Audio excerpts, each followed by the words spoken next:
Okay, this is a video on the immigration disaster that's happening in Britain. Okay, when I go out, wherever I go out, if I start talking to someone in a bar or something, I often have to ask them after a second or two, do you understand English? Because they look at me in a blank way that an English person wouldn't. When you speak as an English person to another English person, in fact, whoever you are in the world, if you speak to someone from your own country, you intrinsically know what the other person's physiological or physical reactions will be in a subtle way, their body language. When I speak to people nowadays, a lot of the time they've just got this odd body language, and I'm like, oh, another foreigner. Which in essence, I don't really have an issue with a person being foreign. Why not? But it's all the time now, or it's very often. I get so far in a conversation with someone, I'm like, do you understand English? Because what I've said appears to have gone over their head, because they're processing my English and trying to translate it.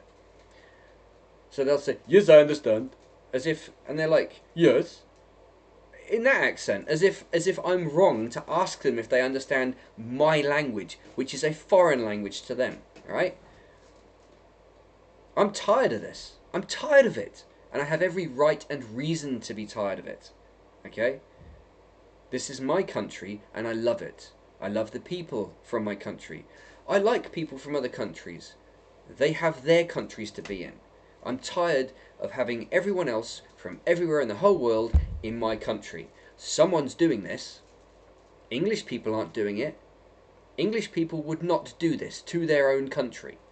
Someone's doing this. Someone who is one of two options, right? Either they're foreign or they are traitors. Okay? So, for example, if you had a castle or a citadel or a walled city and someone intentionally left the door or the gate open and allowed an invading force or whoever to come in, that person's a traitor, right? And everyone knows what happens to traitors, okay? That's the situation we've got in our country. I, as an Englishman, would never, ever in a million years ratify the wholesale allowance of half of the world's people into my country, to the point where my own capital city is now predominantly full of foreigners. No national would ever do it. It would be considered treason to do so, and that's a fact.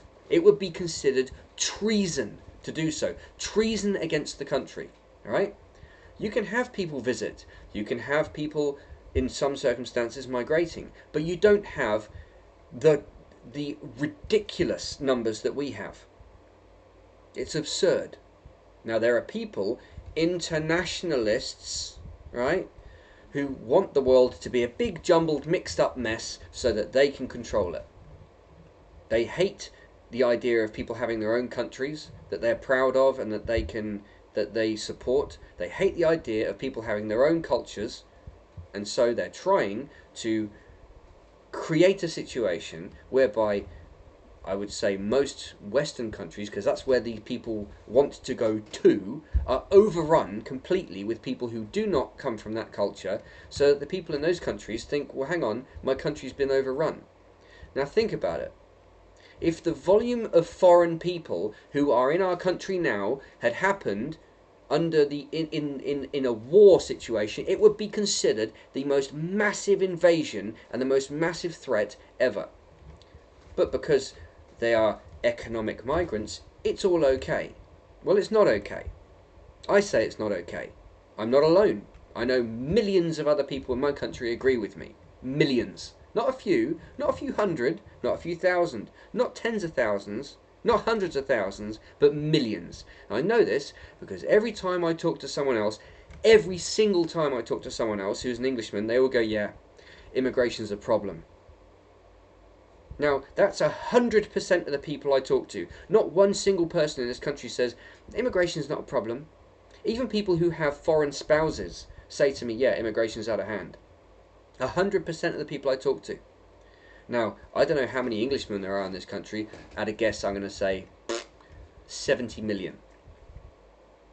Who knows about the real numbers of who's in this country, because you can't trust the figures anymore. I'm going to guess 70 million. Maybe more, maybe less. That's a lot of people. That's a lot of people who think the same way.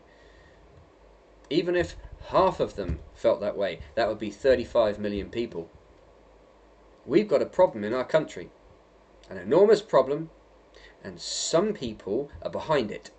It's not happening by accident.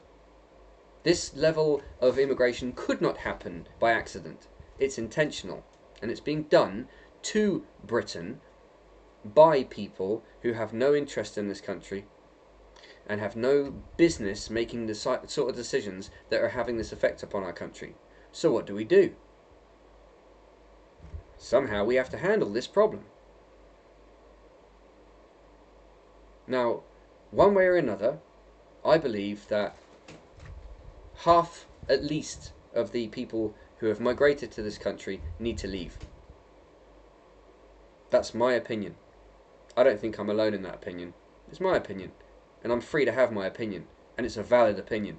I think that at least half of them need to leave, because I don't like what I see around me in my own country anymore. I don't like it at all. Yeah, these people, a lot of them are polite.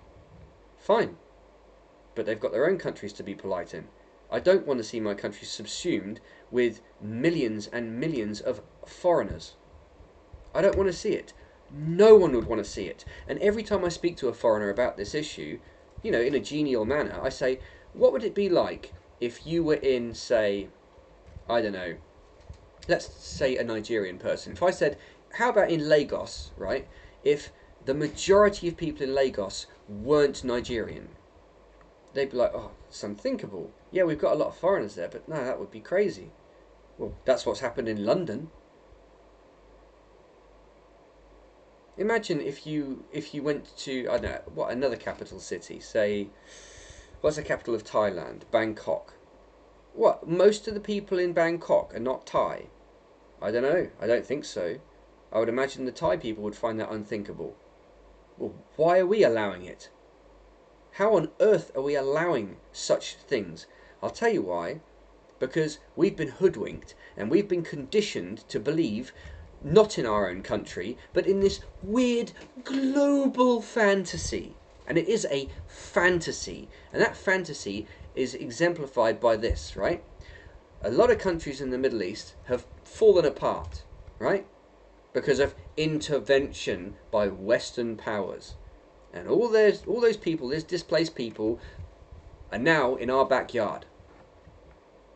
Okay? I spoke to a Turkish guy the other day. He was complaining about the number of Syrians who are in Turkey now, in Istanbul. The numbers he was saying were ridiculous. His country won't do anything about it. My country won't do anything about it. And frankly, the truth is, eventually, we're going to have to take it into our own hands. Okay? That's... What is the other option? Tell me what the other option is. Because no one is doing anything about the problem. Okay?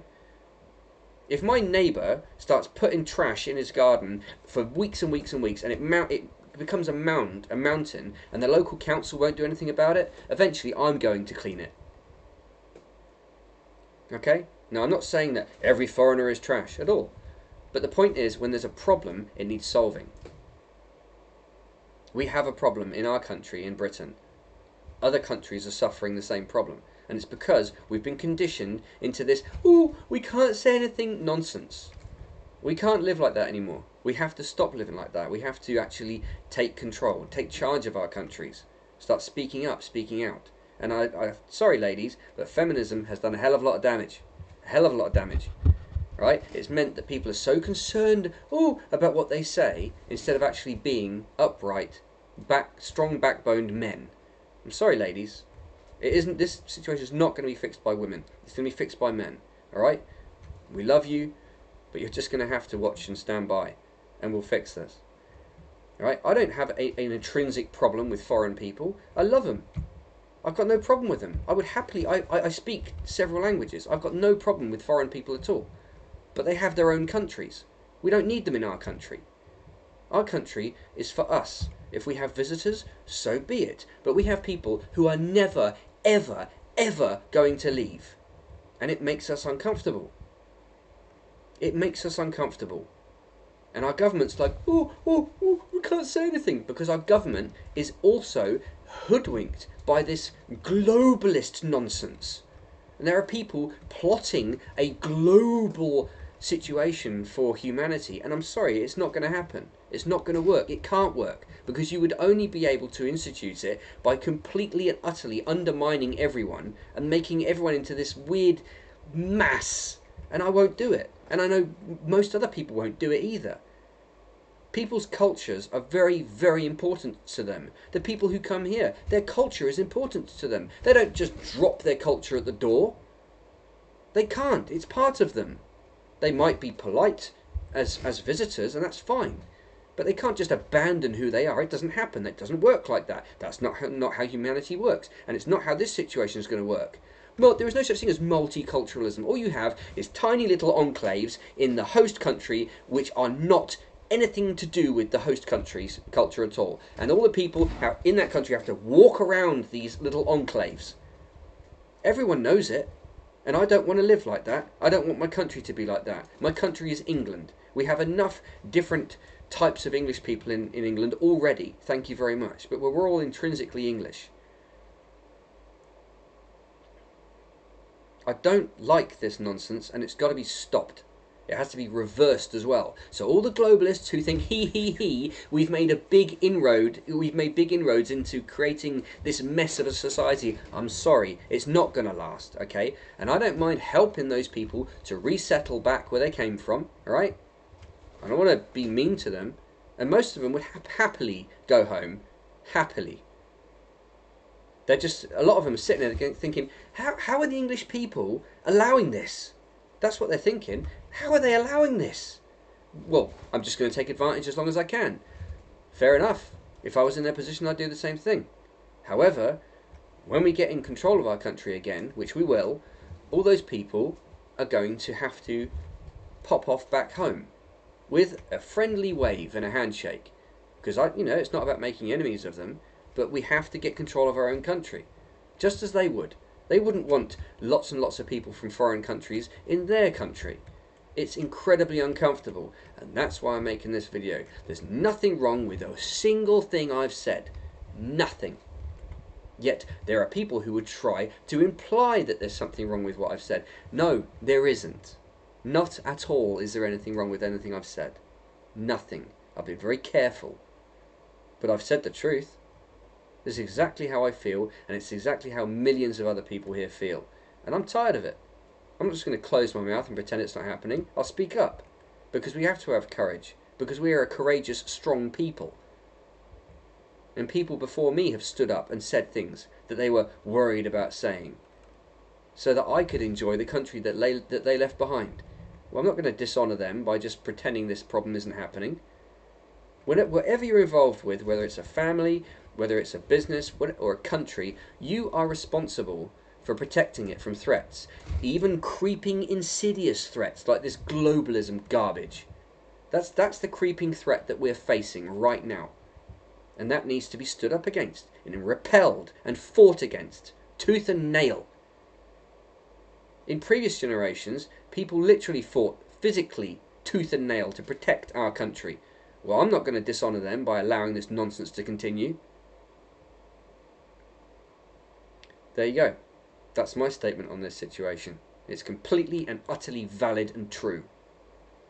No one's been disrespected in this situation at all. And I would say exactly the same, and I have said this exactly the same to many, many foreigners. And they've got no problem with it. I'm not going to go out and be mean to foreign people now. No, that would be rude. But I'll speak to them openly about the situation and compare it to their own, ask them about their own situation in their own countries. Because I'm an intelligent person. I'm not going to go around creating problems, but we've got a big problem that we have to deal with, and it needs to be talked about openly and honestly.